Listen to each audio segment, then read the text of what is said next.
Unmuted. Hello there, good morning.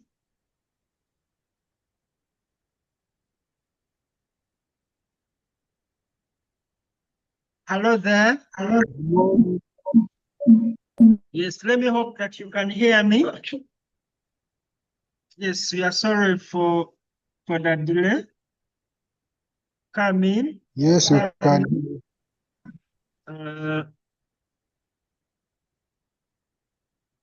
So we have had a number of interfaces of which we have done a number of experiments, and we have a lot of pending presentations. So let me hope we have some groups that have been trying. Okay. But for today, something that I prepared is almost similar to what we did last time. But in this case, I wanted to do something that is close to what you guys do in the forecasting office. That is generating this output. I think this is something that you use to keep track of some synoptic futures alongside the South Africa charts, something of that nature.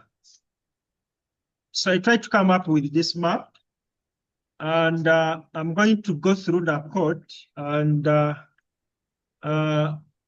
Dr. Joan will be doing for us the interpretation and relating it to what we do in the forecasting.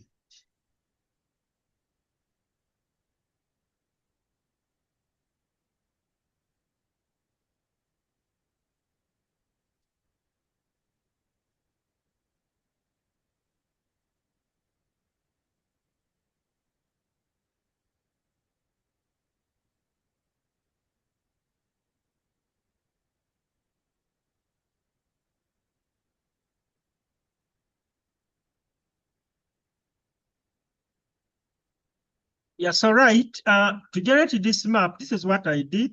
Last time, we went through how we can download data from the ECMWF, and I'm convinced we all know how to do this. And I did share a script, and I'm going to replicate almost the same script of what we did the other time. What we did, I used the script that I gave you people. Try to get the script. So I used this script, and I generated data for the year 2025, the month 09, and the date is 13th. And the parameters that I looked at TM temperature, mean sea level pressure, the 10 millimeter component of the wind. I think this is within the horizontal component, and then the vertical component of the wind, and the total precipitation. So I connected it to this script. This one automatically links us to ECMWF. And then here I defined the output file into the output directorate here. This is something that I declared up. So, and where the directorate where this data is going is called ERA5 Synoptic, which is ERA5 Synoptic, which is here. So this is the folder where the file that I downloaded went. It is here. And after that, I passed the variables. As we know, c.retrieve connects into this library, and then it defines a dictionary, and our dictionary has product type as the key value and reanalysis as one of the values. Another key value is variable, and this is a key value, and the values are variables, and this is here, and then the value is here. Math, the value is math. Day, time. So I'm interested in these time steps at 00, at 06, at 12, and at 18. That this is a 6-hour interval. And here you determine the region of interest. In this case, I was interested in the lower, is it southern part? Is it northern part of Africa, where South Africa is captured? Okay. And then, so if you want to reuse this script, I understand we are looking it for the second time, we would be able to do it. You know what this line of code means now? You know what this line of code means? You know what these line of codes mean now? You know what these lines of code mean? You know what this is. So if you want it to customize it later, I believe, and the format through which I want this data is a netcdf. So I went through the download as we can see, and then successfully, because I look to wait for the last statement, which has the word saved. And this is the one. Once I have this interpreted, then it is going to print out my output file, okay? The folder where it has been created. So once I get this, I get to understand that I've been able to successfully download this data set. Is that clear to everyone? So I'm convinced by now, this is the second time to look at this. Somebody outside there should be able to go run a Python script and being able to download datasets for their own. So I pose a question before we proceed. In case I want to download data for the 28th, which is yesterday, where should I focus my changes? What are those things that I should change in order to download data for the 28th? And yes, so who can guide us? Who can point at which variable that we should change in case we want to download data for, say, of the 28th yesterday, so that we use it in generating today's forecast? So who can point at that?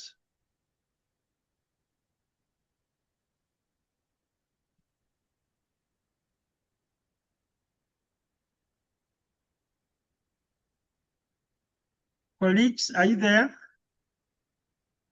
Where should we change? I want to get data for the 28th of September 2025.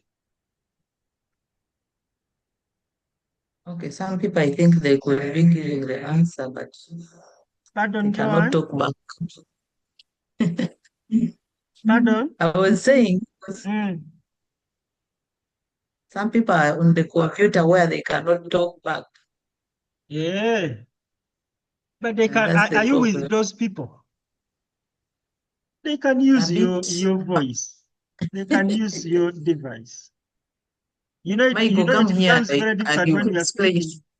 Pardon? You can see Video Misho is very attentive. So we change that day. I just come here and I point this to 28th. I save just that, then I'm able to generate data for this. In this case, I don't have to change the parameters here. So which data structure is this?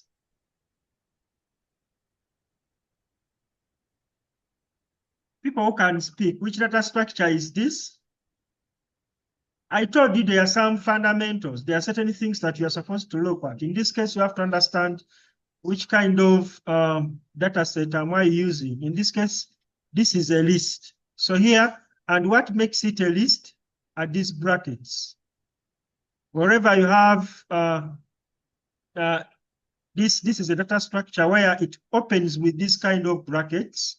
And then whatever variables that are in, it is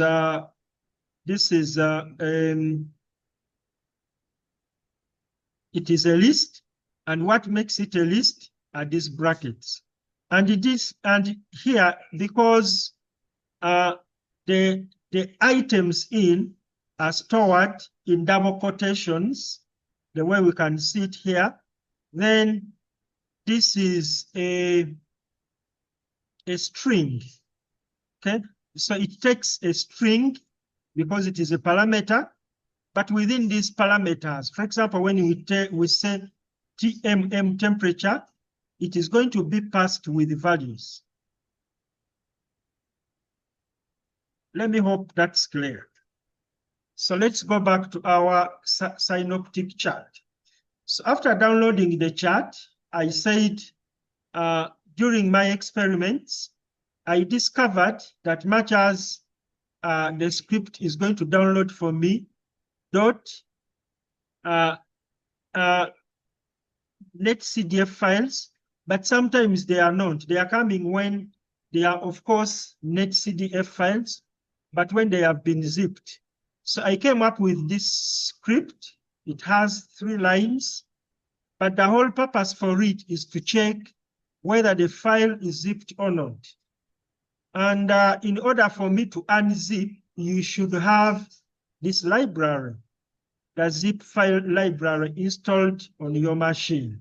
So in case you run this script when it is not working for you, make sure that you have this library.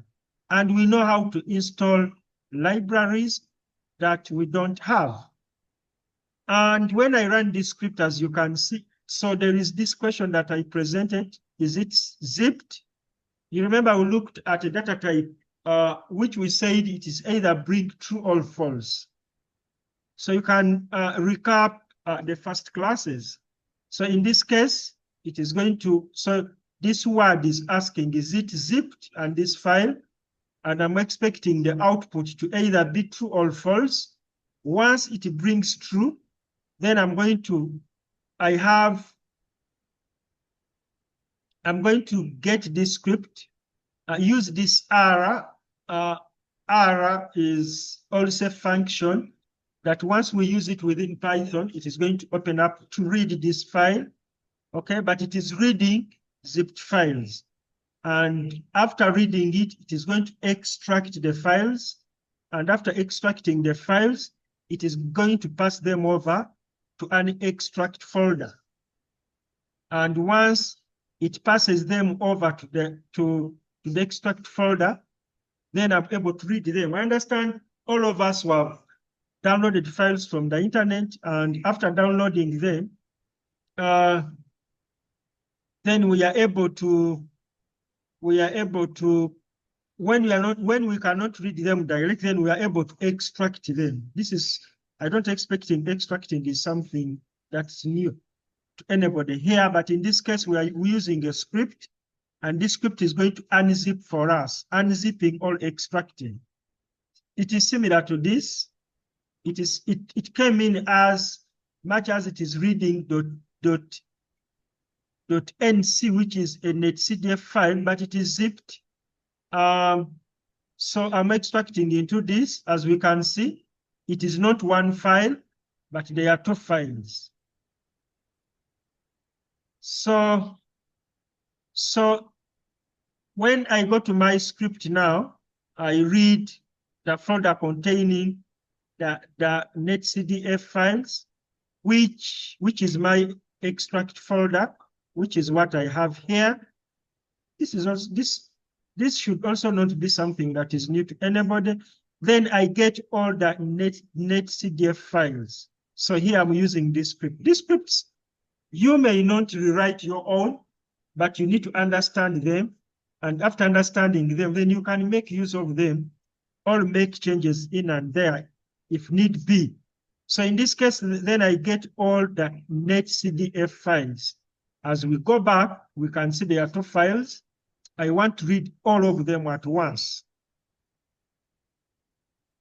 So once I read all the files, and in order to read all the files, I'm using that caster.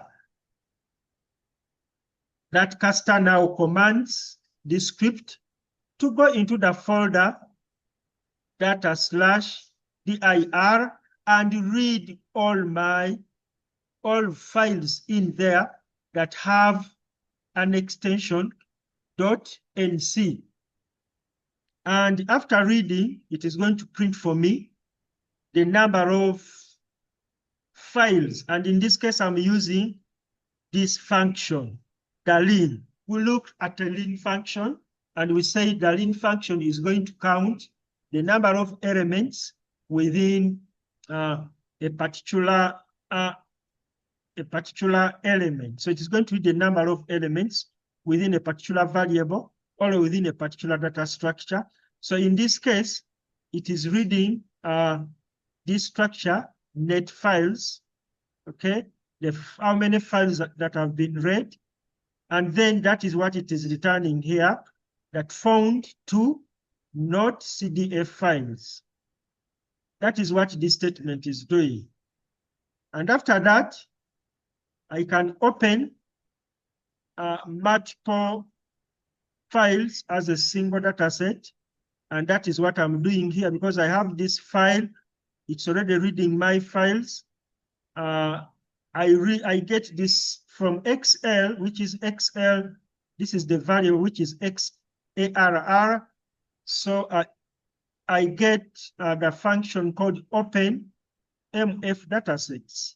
You just have to understand the things, how they work. You may not have maybe to make any changes on them. It is reading the file, and it is combining the file by their coordinates. And the engine is a netcdf4. So we introduced ourselves to the pandas library, and we said the pandas library has what we call data frames, and the data frames help us to convert data from their complexity to the complexity in which it is stored into something that is close to Microsoft Excel that we are well versed with.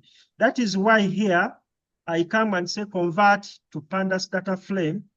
And in this case, I'm going to say df equals to ds. ds is a variable that is storing my data here, and dot to data frame means it is going to go into the library, which is the pandas library, and then it gets the data frame, it resets it gets the variables, then it resets the index. And what this parameter is doing is printing the headers, okay? As we can see, so I have the validity time, I have the latitude, I have the longitude, I have the TP, which is the total precipitation, I have the number, I have the XP. So you get yourself, it is better when you interface with these data sets, so you try to explore what they basically means. This is the T2M temperature. So always go back to what you downloaded and how it is reading, okay? Remember, this is what we downloaded. These are the kind of variables. I have mean sea level pressure. I have the horizontal component of the wind, the vertical component of the wind. and the total precipitation. So basically, that's what I saw relate. This is mean sea level pressure, horizontal component of the wind, vertical component of the wind, total precipitation, okay? And then this is temperature and some other variables that you got to read and you get to understand the latitude, the longitude, and then the validity time. I remember we said that the script is going to get at 00, at 06, at 12, and at 18.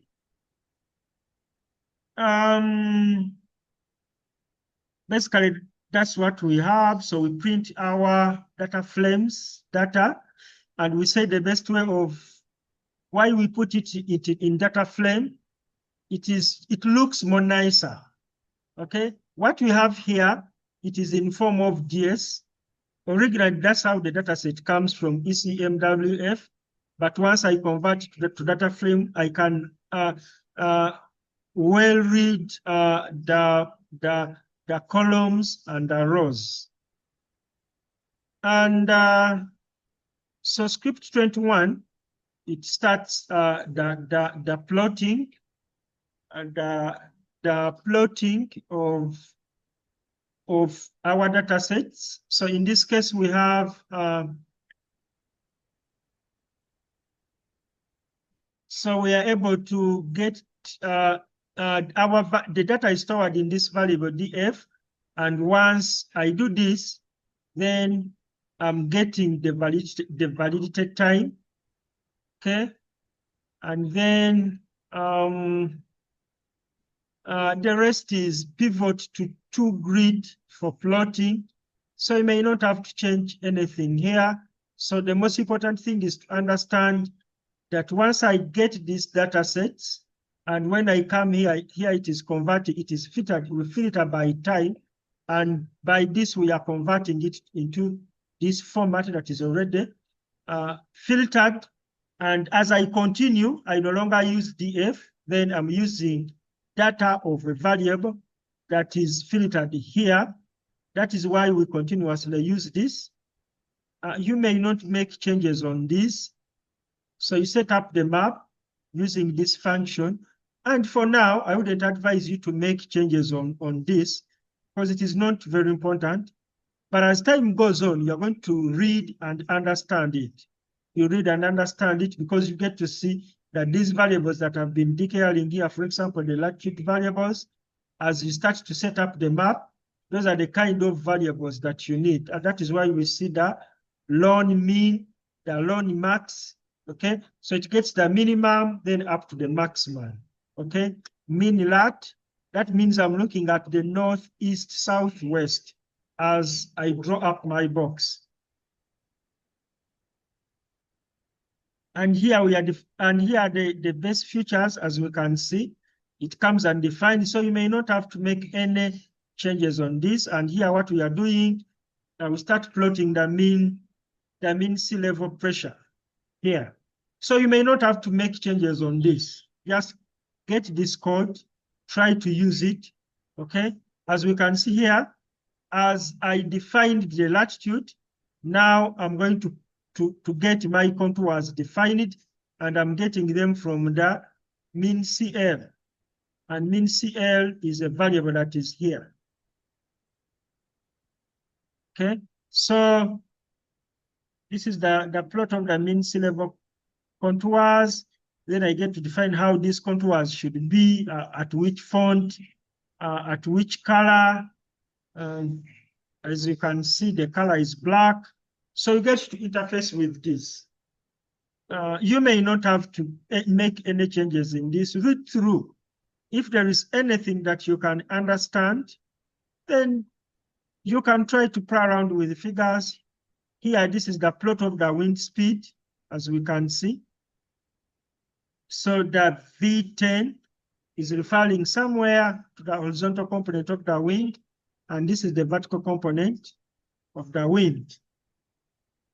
And here, the plot of precipitation, here we are getting the precipitation values, linking them to the longitude, to the latitude, and then the precipit values is also somewhere here.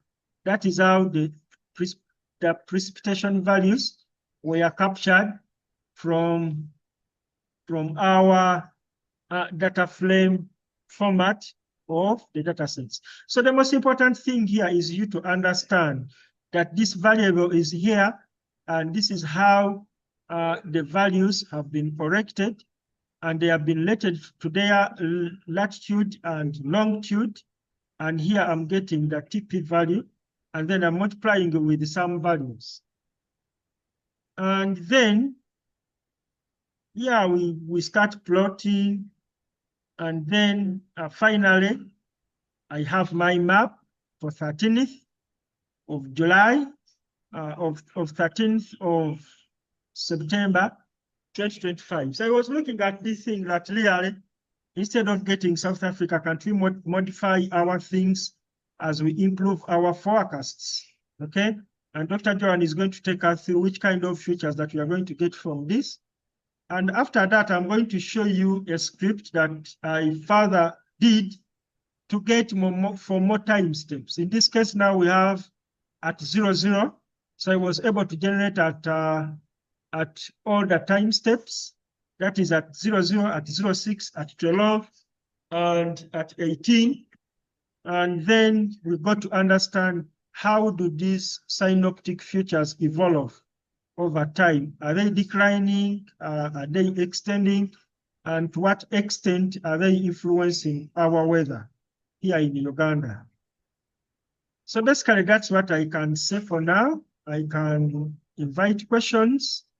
And if there are no questions, then Dr. Johan can come in to say a word or two as far as this output is concerned. Is it good enough? What are those other things that we need to add on to improve the output?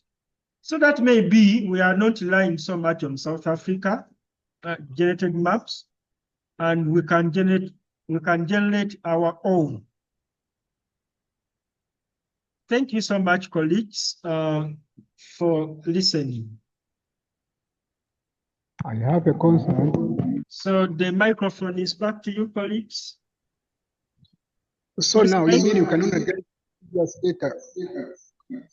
Pardon, Mike? You can get download for the previous data. Can we go to the previous?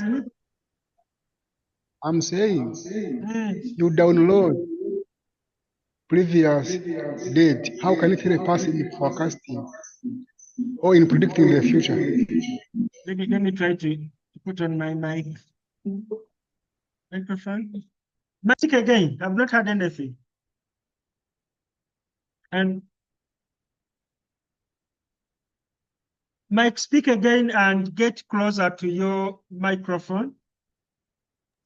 I was saying, since we are the previous data, how can it help us in forecasting? This one. This is what Dr. Johan is going to explain to us. How can it help us in forecasting? So we are going to have that input from Dr. Johan. But I think this is a replicate of what we have within our daily forecast. We have a similar map that is always part of, I don't know, there is a report that they share with management. It has something of this nature. So Dr. Johan is going to give us an input that this kind of features that I'm seeing here, are they very important? And what can we add to improve it so that we use it in forecasting? He's going to give that methodological input into this.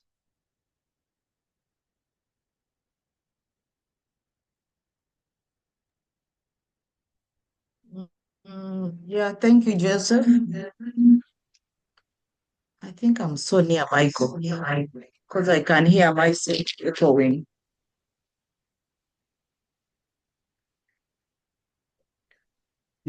Are you echoing? Are you having? There is an echo coming back. Let me remove them. So I don't know whether you can hear me well. I can hear you well. Okay, so I think Mike was asking how we can use this map in our forecasting. From our script,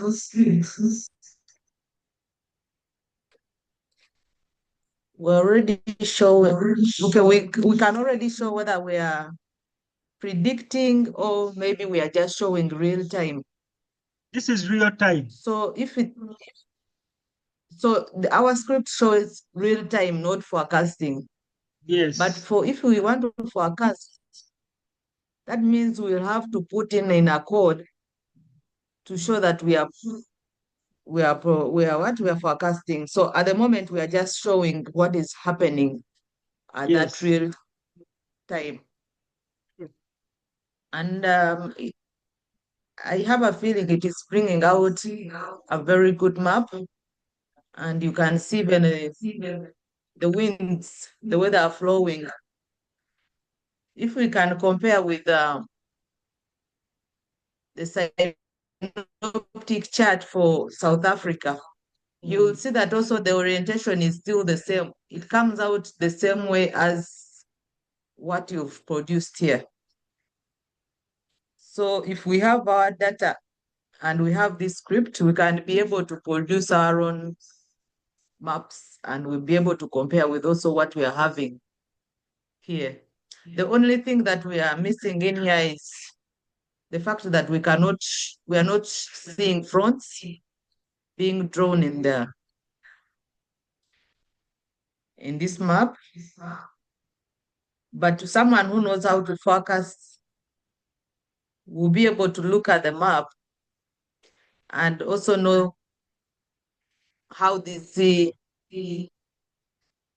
winds are moving. You see, like a front is a place of discontinuity. So we're able to see how winds are meeting and how they're diverging. So you can be able to analyze and come up with those fronts, and you see where they are. Very good, Dembe. Can you bring back the map, please? Sorry.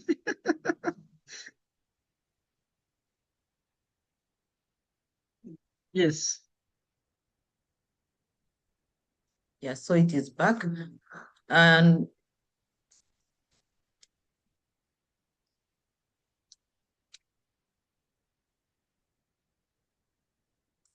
you can see this the highs and the lows. If you can see these winds, the good thing that they have those direction, those is like those sharp points. John, you are breaking. The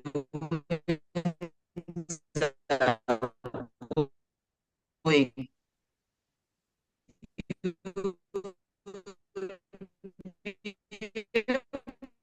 To see those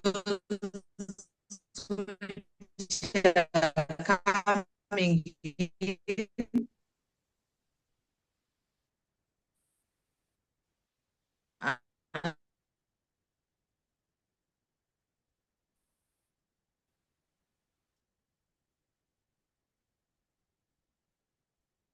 Think Dr. Jojoan is coming back. We have lost her.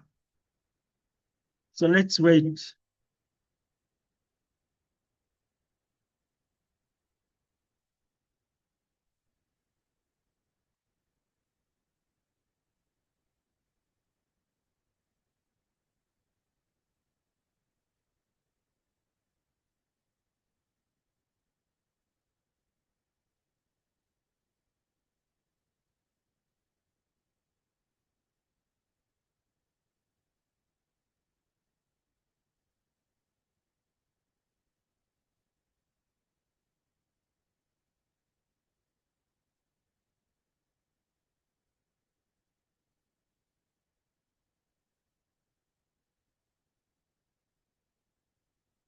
Okay, so I'm back.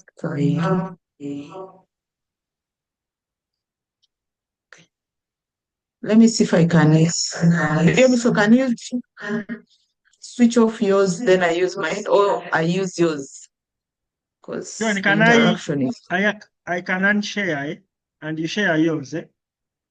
Is it No, I'm okay? saying Mm. it is okay, but I can just switch off mine. Then I use the one which Video Misho is using. The fact that there is a lot of interruptions in the background. Let me switch off this.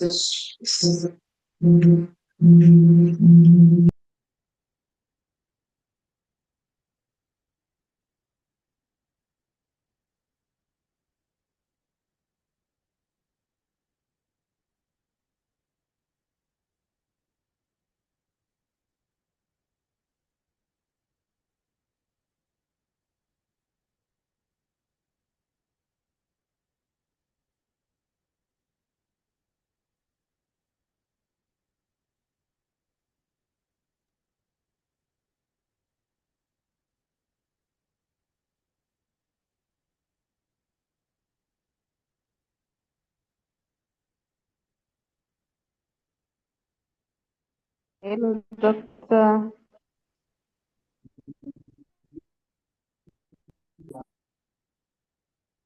Yes, Jasper, I have something to say as we wait for Joanne. She's experiencing some technicalities. Joseph, how are you? I'm all right. How are you doing? Banange, things are so complicated. We Things are need too the physical complicated. ones. Pardon? Yes, we need the physical training. Wow. Let's organize and But things it are is, too complicated. They are not. mm, Really? they are, but we are requesting for maybe a physical meeting. I mean training. I think we are that we are looking into it. Eh? So when you look at this code, is it complicated? Because our aim is not you to write this from scratch, but when you can read, you can add an interpretation. That's my important goal. For example, when you Yes, look at this script, for example, this script Jasper, this script yes, yes. downloads data. When you have it, can't you change it and it downloads the data for today by just making this one Yeah, 9? Is that 9. complicated? Then you save. Is that complicated? Hey, It is not. it's not complicated. I just thought that you must be having those codes in your head to No. run. By the way, you shouldn't even ever try to cram the codes. Even me, I don't know them. It is a Because I'm skill. seeing much of MATLAB here. Pardon? I'm seeing much of MATLAB. I thought that you must be knowing all the codes in your head. No. Coding, you just have to know the skill. For example, when you look at this, you get to know year is a variable, math is a variable, day is a variable. That you have to know. And then when you look at this, you have to understand this is a list. You get? Because at a certain point, you may want to add in more parameters. How do I do it? You go into the website for ECMWF, then you get the name of the parameter and you add it down. That's the only thing that you need to understand. How do I deal with lists? That when you put in the first element, you have to end it with a comma, comma, comma, comma, and the last element, it doesn't have anything. Dr. Joanne is back. Joanne, the floor is yours.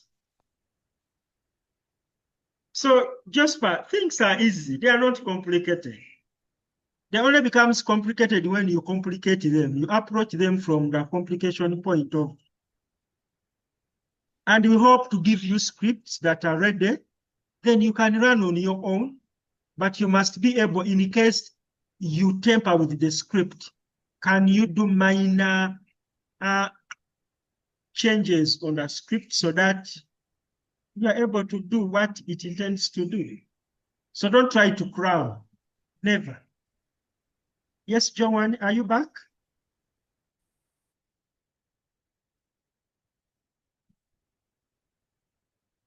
So the floor is for Joanne.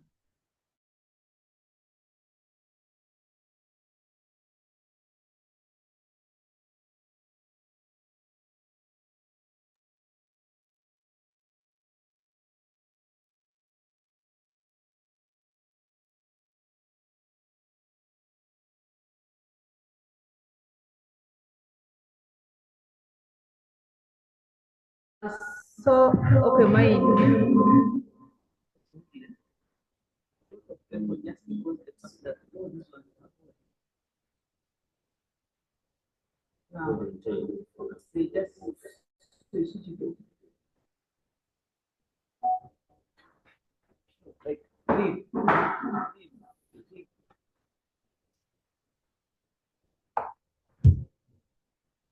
I've shared the map on our forum, Okay, so now that we can.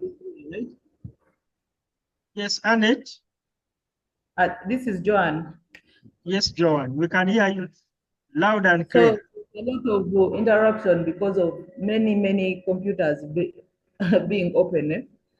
So that's why I was hearing the echoing from the background. So I decided to use this one. So, and I think also to go back to Jasper, I had her saying that she needs to cram the codes and it is too complicated. I think let her just learn how to be able to see something and know that there is a mistake in the code. But there is no way you can cram this code and be able to write them on your own. So, and another thing, we are still talking about the synoptic chart. And I'd already commended you, Joseph. This is beautiful. So if we can only maybe like insert in a code where we can be able to forecast from what we have from yesterday's data, and we're able to forecast what is going to happen maybe the following day, it can also be nice. And we include it in our severe weather forecasting. Then when you see the way the lows and the highs have come up, it is also beautiful because like here you can see there is a low on let's say where the St. Helena is. Instead a low on top of a high. So you do not expect any pushing of winds to our region. And I think like if you can just see that there is a reduction of precipitation. Formerly this high in St. Helena, it was very strong, and in mostly the western part of Uganda, the entire western part of Uganda was receiving the rainfall due to that meridional arm of the IGCZ. But right now, there must be, though I've not like looked at the situation, but from this, it is showing that it is dry and are not receiving any rainfall. So us looking at these lows and highs and also the orientation, how they are formed, we'll be able to know the pushing, is it that much, even the strength, even you can even see that this one is 1039. But again, when you see on top, it's a low on top of the high. That means it is this one which is sucking almost all the moisture, and we are not getting our moisture very well when it comes to the one pushing from the Congo air mass. So when you see the masculine, for it again, it is again far, far away from even Madagascar. So the pushing, if there is any pushing, the Madagascar part will be the one to benefit.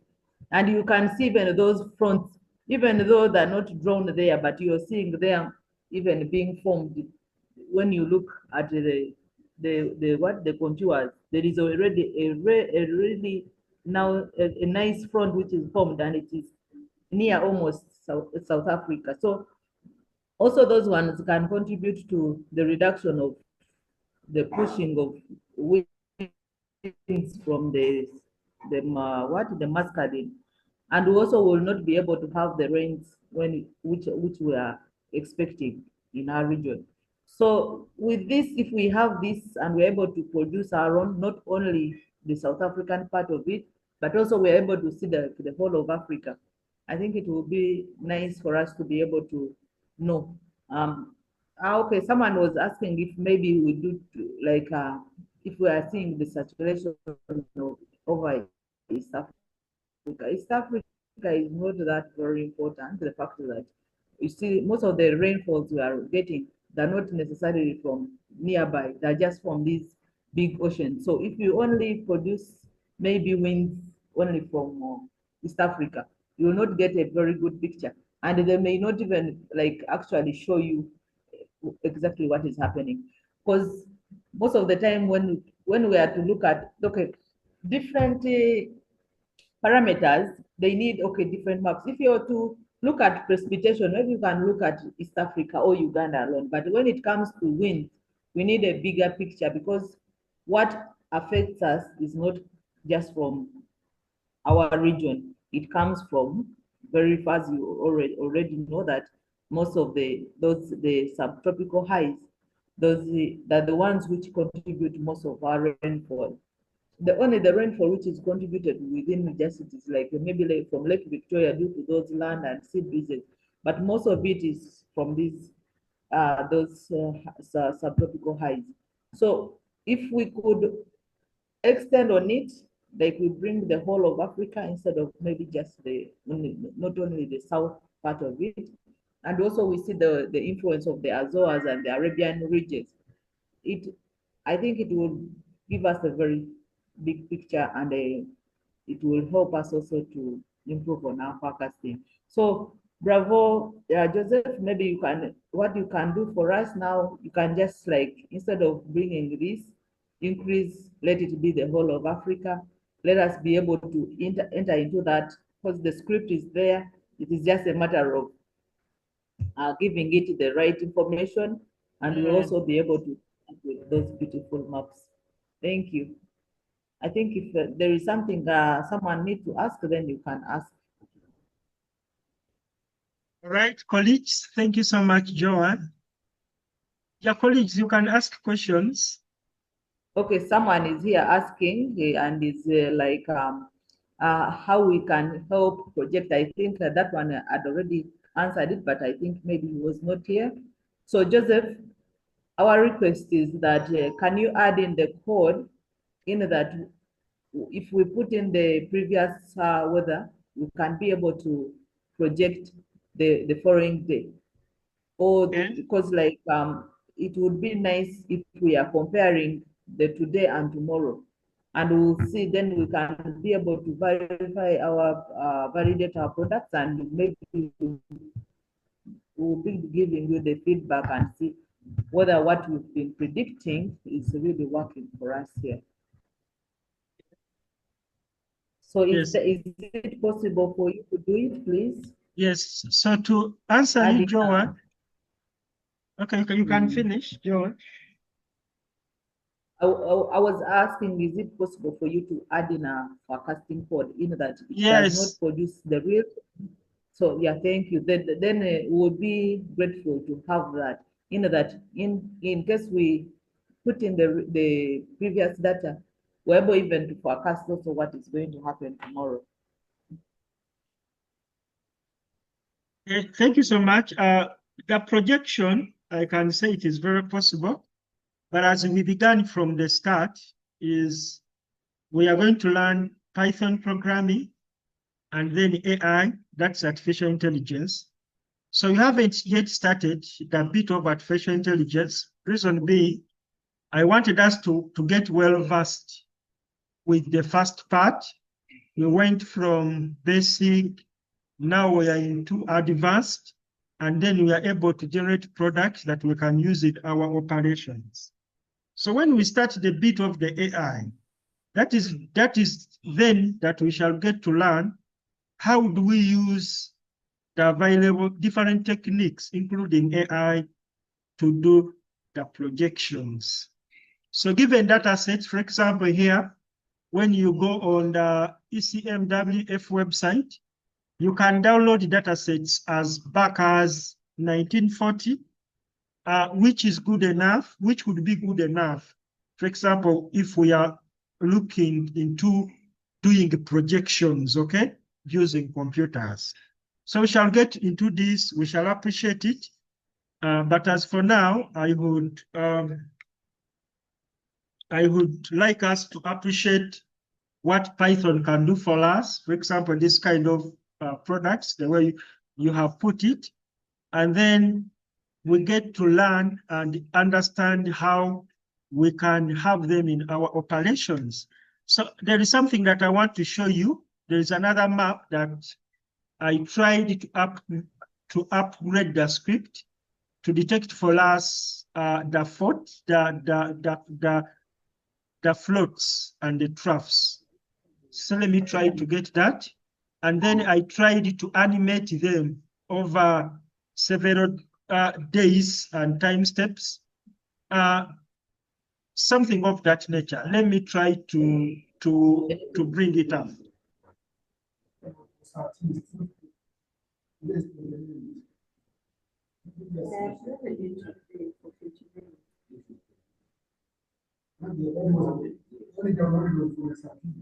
But are you seeing that one there? That one is now it has just changed. That low, which is, and there is even a front in However,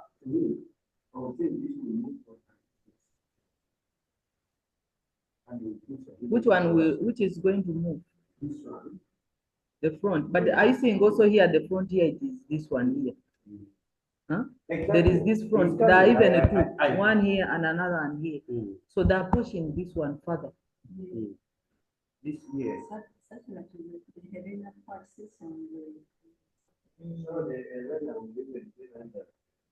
Useless. It will even be pushing even more. But,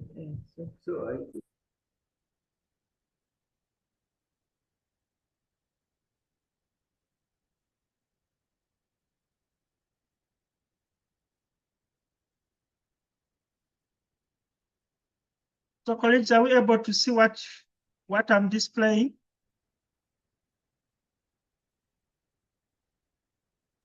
yeah, sure, we're able to see. So this is something that I put forward. I think it is running for several days, so that you get to see how this synoptic station does these synoptic features to evolve over a given time, and then using your forecasting knowledge, then you can get to see how they are influencing the way Joan has been explaining it. And then you have some bit of positions of the code front go of the low front, and then the troughs, the ridges, yeah, such things.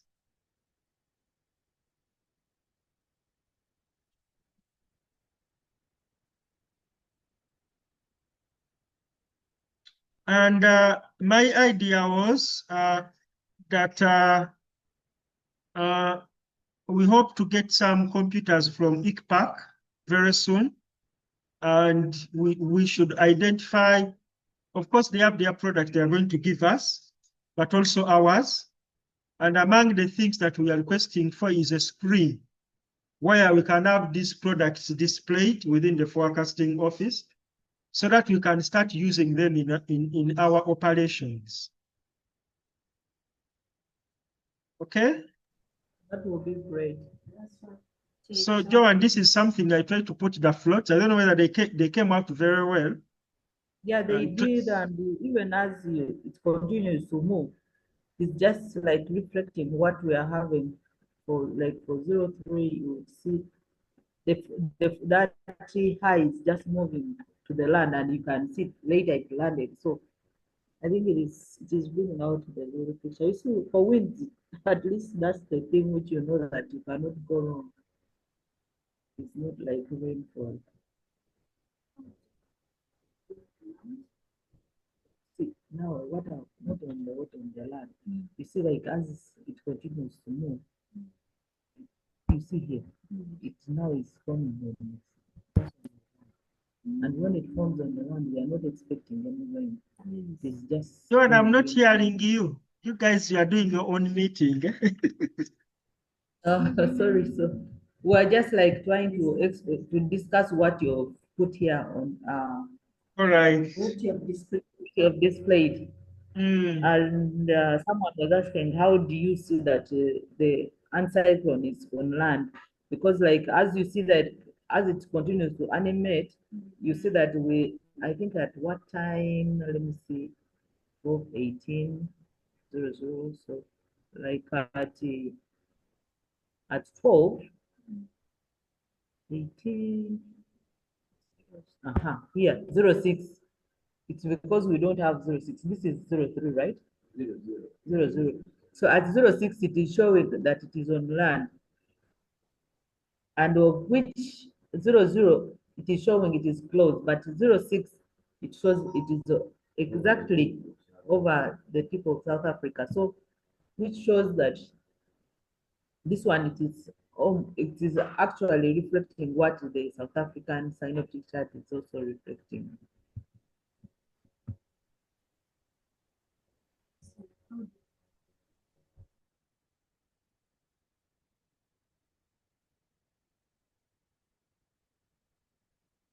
With it. So John, have you finished discussing this? I want to show you something, another script, another product. In this case, I tried to come up with a script that could keep track of the position of the ITCZ. And I concentrated so much on the Congo forests, that site, and how the ITCZ would develop back into our country. So can I stop projecting this? Okay, let me show you something. Let me show you something else. And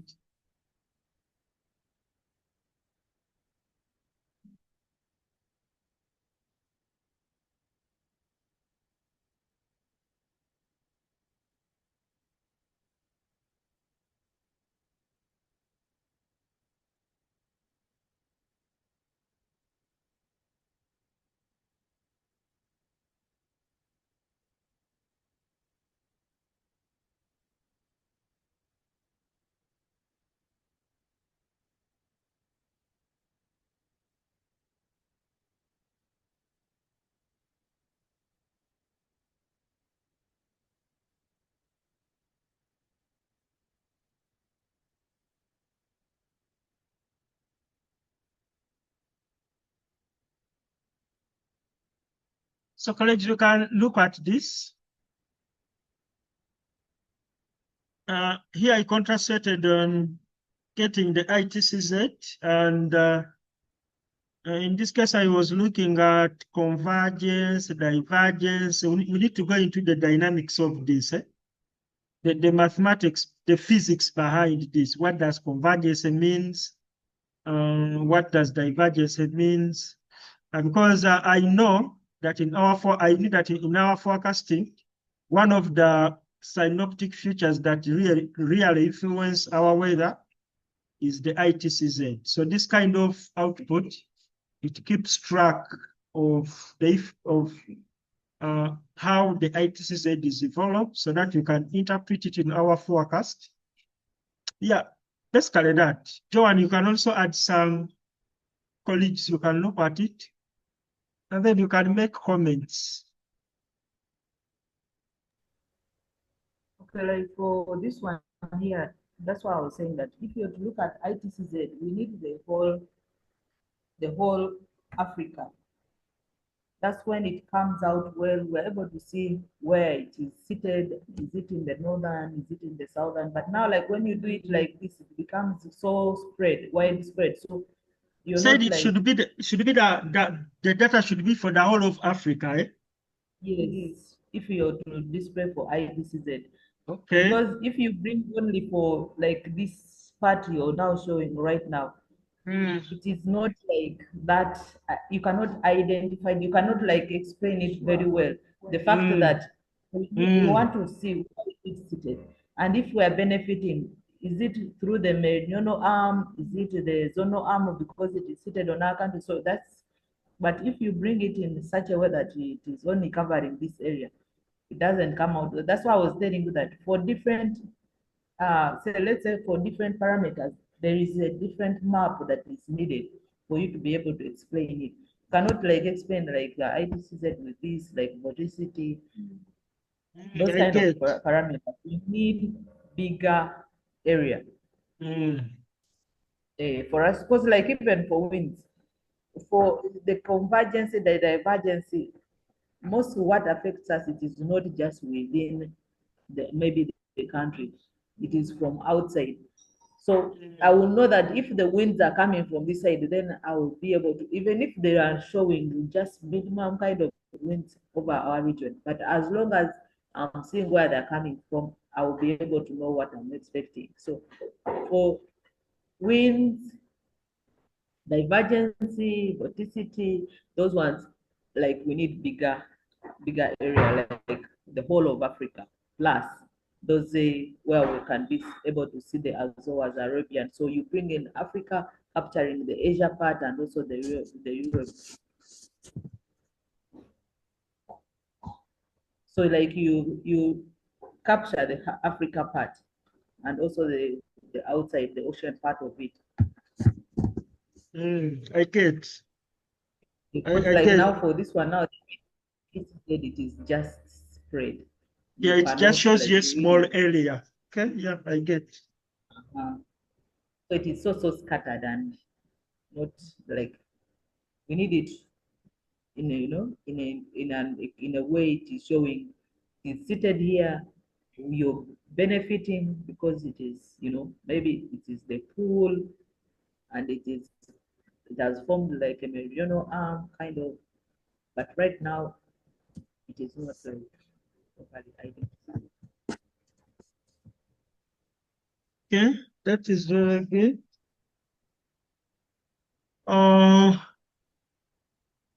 Yeah, basically that's that. There are things that I can, for now. Then another thing is Joan, the levels.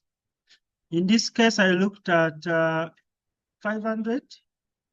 So which kind of level would be more suitable for the Yeah, ITCZ? for ITCZ, I think 500 is okay. 500 is okay. Yeah, but if you're looking for at least for the main sea level, that one is okay. We can go with what we're having. Yeah, that is very good. So as we move towards operations, Joan, how is internet connectivity at the NMC? No, the internet is okay. Pardon? The internet is fine. It is fine. Internet is very fine, eh? It is fine. It is fast. So I don't think we have a problem with internet. That is very good. So colleagues, as we study, these are some of the things. See whether I have anything that I wanted to show you people.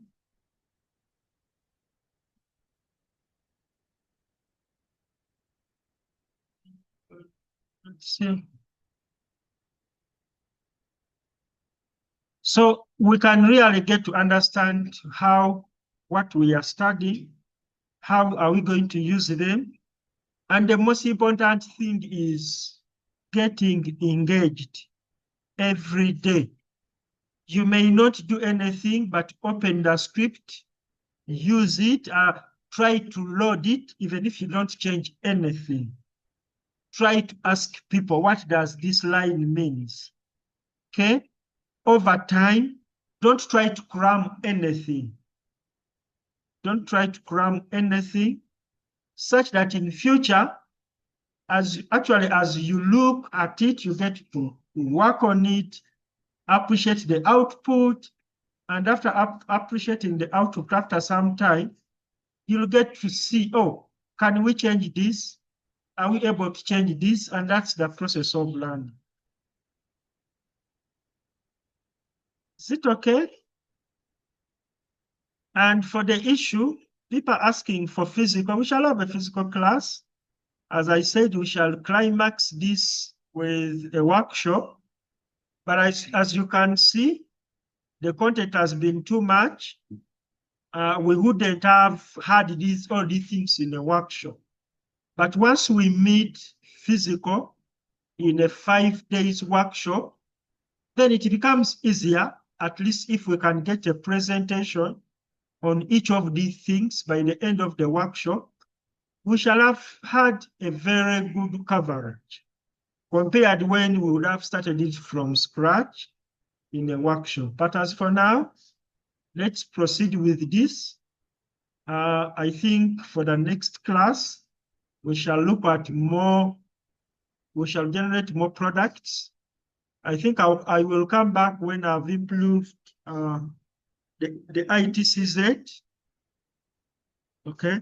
But I've also shared the script to people. You can also try on your computers to run products. Because downloading this data doesn't need a lot of computational resources. I don't know. I don't know. I cannot ascertain that. But it may not need really a very big machine. It can take you time. If it does, you can download data for 1 day. But I think if it is for the whole of Africa, it may take us some bit of time. Yeah, basically that's that. So these are the kind of products that really can get using Python programming. Basically that's that. So do you have any other question? Any other concerns? Any addition before we end it today?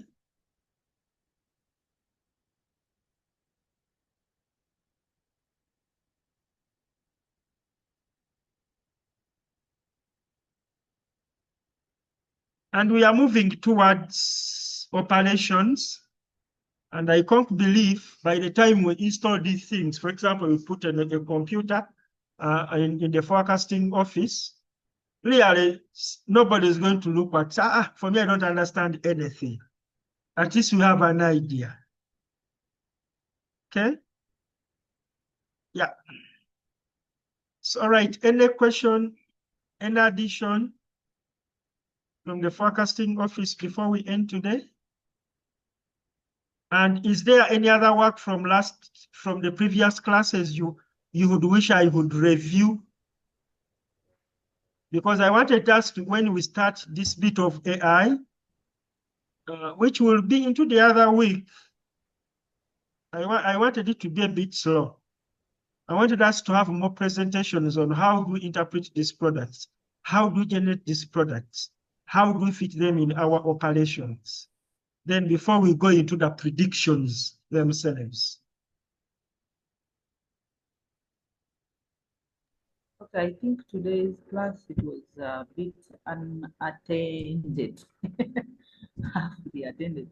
I don't know what I've been seeing some other people from the training school where, so I don't know whether maybe there is something, any activity. John, I'm not hearing. Get close to your device. I said, I don't know whether there is any activity outside which has happened today, like the fact that I have a feeling the attendance wasn't not all that good.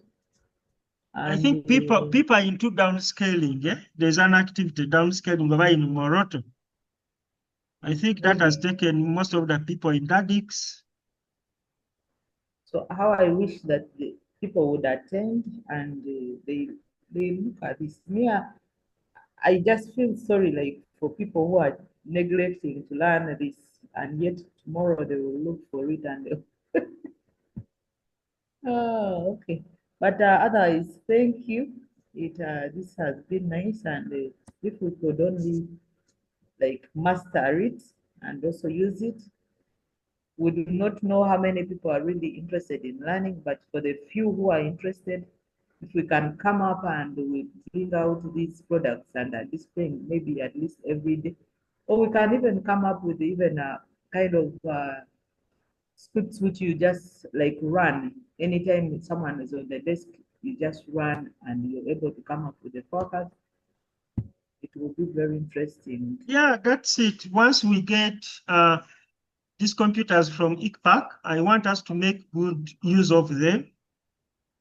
First of all, we start generating products on our own so that other countries can also look up to us. instead of us always being dependents or products that are being generated by other people. Yes, we shall be coming up with scripts in and there. We shall attract more people on board. And then there are some people that I know that really follow these pre-recorded classes. People, they get into my inbox asking, I follow this class in and there. Still, if you missed, you can always. The beginning is never easy. But once you continue moving, things get to work. People get to see that, oh, these people, I thought they were joking, but they are this serious. And that's where we are heading. Colleagues, thank you so much for your support. I'm very grateful. And we look forward, doing this together. Yes, and we see that we improve our customer satisfaction. Yes, in case there isn't anything, the class is ending today. Then another thing, there is a class that is going to go on with ICPAC. Still, it is on Python programming. I think I'm going to share the joining links. Their classes are going to be happening every Tuesday tomorrow. You can as well join those classes for those ones who wish. Their classes are beginning this week, and they are going to run till, I don't know, till December. So I'm going to share the link, and it is open to whoever that wishes to join. And they are going to be online still. All right, colleagues, in case there isn't anything, thank you so much for coming through. And I wish you a nice day and week. Let's link up on Thursday next week, the same time. Have a good day. Thursday this week, mister, not next week. I mean this week on Thursday. Unless you're giving us a holiday. No. We are meeting on Thursday this week again. And I said we shall be, one of the things that we are going to look at least we shall have an improved version of the ITCZ. I'm going to share the script. For those people that can also try on their own, on their laptop, let us try. Just run this script the way it is without making any changes, then generate the output. As simple as that. I think my first time in the programming was printing Hello World, and I was very happy. And I believe even you running this script on your computer, and it generates the output, even if you have not done it, you have not done any changes, is a very big milestone, isn't it? It's even a good feeling. And let's give it a try. Let's try on our own. Okay? All right, colleagues, have a good day. Thank you.